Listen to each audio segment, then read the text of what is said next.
Hello everybody and welcome back to the channel. So I just want to say thanks to everybody that's been tuning in and liking and subscribing to my channel, and thanks to everybody, it's really appreciated. All the shares and comments, it really helps, so thank you very much. Now anyway, today on the channel we're going to be looking at Shovel Knight Pocket Dungeon, which released 2 days ago on the PS4. And you can play it on PlayStation 5 via backwards compatibility. However, it's been out on the Switch for some time, and I did play it quite a lot on the Switch already, so I kind of wanted to do a video back then but never got around to it. And so I thought, well, I'll do a video now that it's out on PlayStation 5/4 as well, because some people won't have the Switch, so it's good to cover the game now that it's being released on other platforms. Now, it's not a particularly typical puzzle game. It's very different to a lot of puzzle games out there. It has a lot of little quirks or little charms, or whatever you want to call it, that makes it itself and its own thing and its own game. It's very tactical. It's very hard to pick up to begin with. Now, it takes you through a beginning part of a tutorial in the game and explains how to play it, which is quite cool really. It does take you through some moves and steps, but it kind of doesn't explain in depth that it's a tactical based puzzle game versus it being like Tetris or Dr. Mario. Now, the game has all of the Shovel Knight characters in it and are very well presented. The animations are perfect like in the original game, and you have a full-on leveling up system which works really well in the game as well. You can strengthen your character's lifespan, you can strengthen your character's armor, you can get different weapons for taking out the things on the puzzle board. There's a whole plethora of different things you can do extra.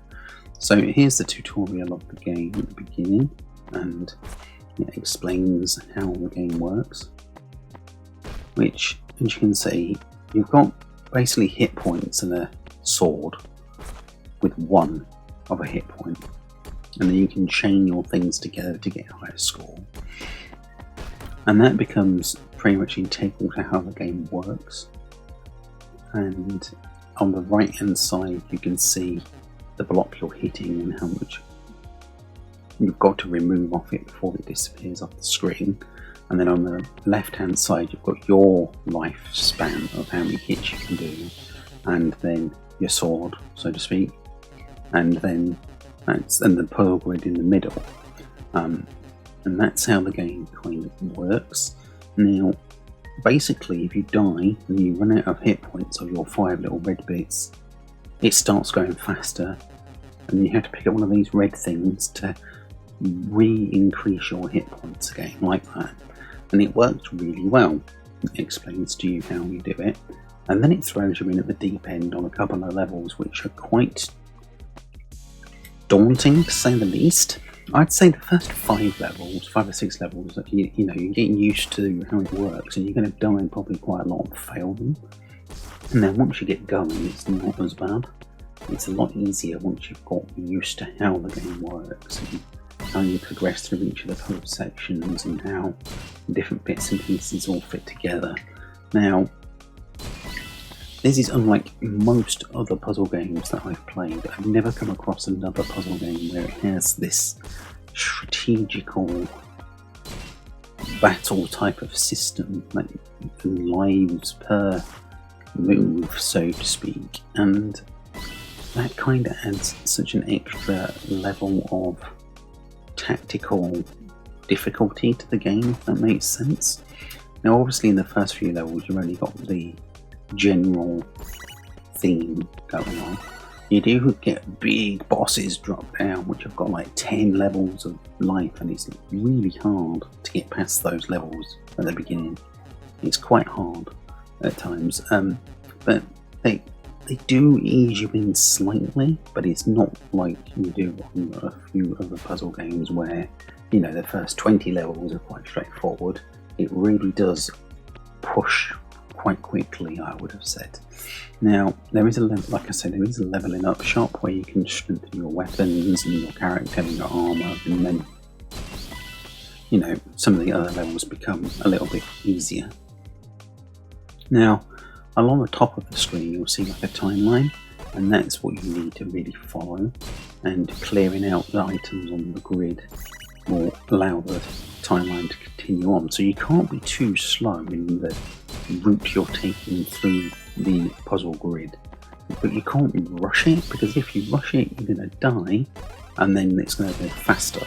So you can't just rush through the thing at the speed of light, because you're just going to fail.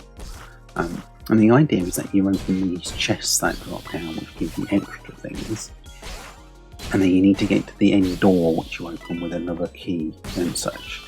Now, what's really funny is obviously all these gems you're collecting can be used in a shop to buy strengthened weapons and all those things that I mentioned earlier, but the shop actually can be accessible from within a level, which is very different to what I've seen on other games, in puzzle games like such. You know, strengthening your character from within the level is very different to a lot of other puzzle games out there.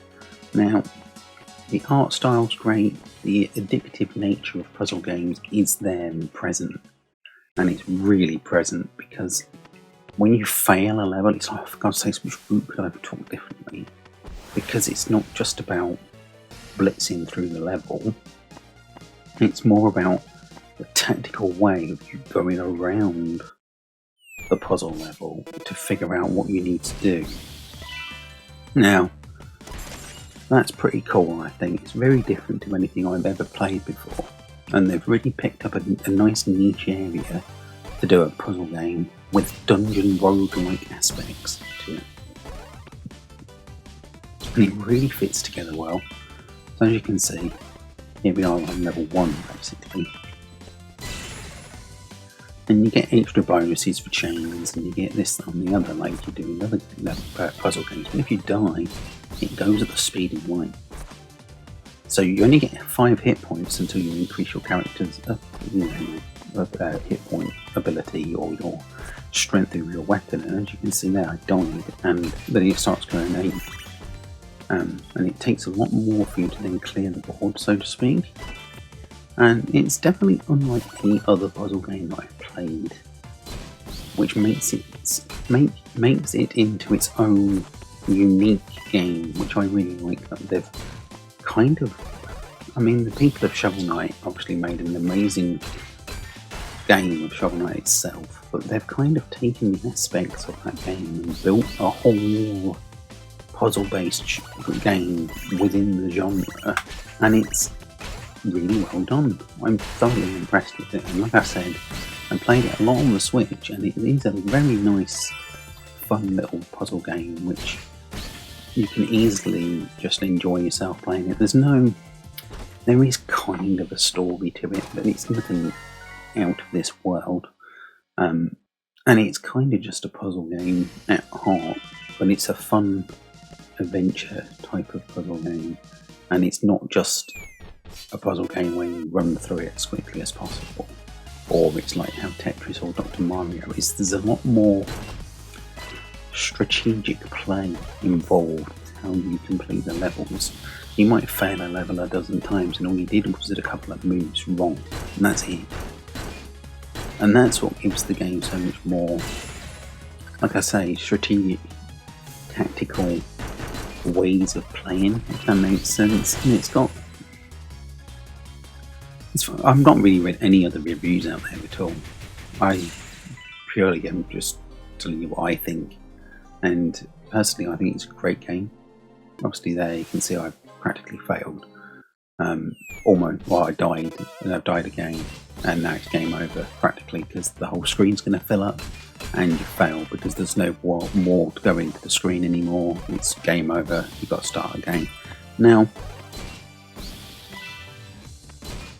you can then psychoanalyze technically that level as to how you maybe went through the wrong path or took the wrong array of enemies out before you continued on with the level. Now that's not to say that every level only has one answer, because they don't, right? There's multiple paths, obviously, to be able to complete a level, but it does give that, as I say, that strategical difference in gameplay. Like you don't necessarily see in many other puzzle-like games, and I thoroughly enjoy this game. It's been a lot of fun in general, and I really wanted to highlight it here on the channel because I know I have a lot of people following me on the channel for puzzle games. There's a few puzzle games I've done, and people have been like, "Oh, that's amazing! I'm really, really happy you showed us that game." So I really wanted to highlight this one here because now it's out on multiple platforms. People that are only on PlayStation will have more of a chance maybe to think, "Oh, I'll buy that," you know. And then there's the other flip side of it that people that are on Switch might have passed it up or not thought about it. So I really wanted to show you everybody it here on the channel today. Anyway, if you do have any other questions, please just drop them down below in the comments and I'll get back to you as soon as I can. And yeah, it is just one of those games where I think it's probably got a lot of life in it, because as with a lot of puzzle games, you play them sporadically, probably for years on end. Like, people still play Tetris, it's like 30 years old or something stupid. I still play Dr. Mario, that's, you know, 3 decades old as well, I think, over 3 decades old, as is Tetris, and I still enjoy them just as much now today as I did back then. And it's one of those games where it's probably going to be very similar if it does well. Well, anyway, thank you for joining me today, and I'll catch you on the next one. Goodbye.